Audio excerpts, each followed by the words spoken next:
સમાચારમાં આગળ વાત કરીએ તો ઓલપાડ ખાતે શિવ ગ્રુપના યુવાનો અને સ્થાનિક રહીશો દ્વારા શ્રાવણ માસ નિમિત્તે સિદ્ધનાથ મહાદેવ મંદિર જતા પદયાત્રી માટે દર રવિવારે ભંડારાનું આયોજન કરાયું અને સાથોસાથ લોક ડાયરાનું પણ આયોજન કરાયું હતું।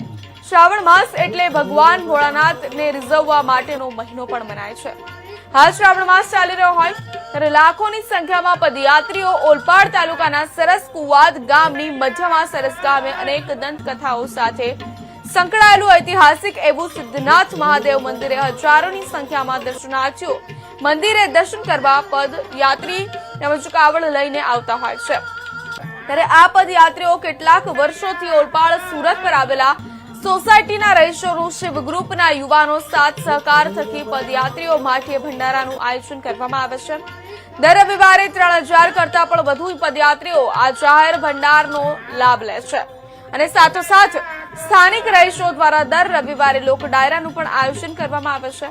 લોક ડાયરાની રમઝટ બોલાવવામાં આવે છે અને 7 ફૂટ જેટલું શિવલિંગ પણ દર્શનાર્થીઓ માટે દર્શન માટે મૂકવામાં આવ્યું હતું અને દર વર્ષે આ જ રીતે ભંડારાનું આયોજન કરતા રહીશું તેમ જણાવ્યું હતું।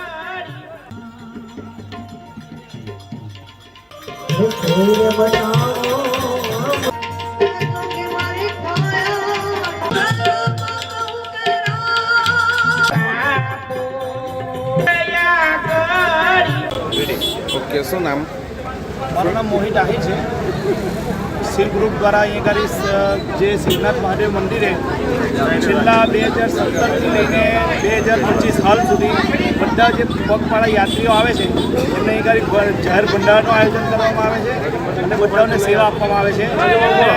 આ અહીંયા ગાડી તમને માનો તો 4 થી 5000 લોકો અહીંયા ગાડી આવે છે દરેક રવિવારે। જેટલા બી શ્રાવણ માસના રવિવાર હોય છે એ દરેક રવિવારે અહીંયા યાત્રાનો લાભ લે છે અને અહીં ગાડી બધું નિઃસ્વાર્થ ભાવે આપવામાં આવે છે અને લોકો એનો લાભ લે છે।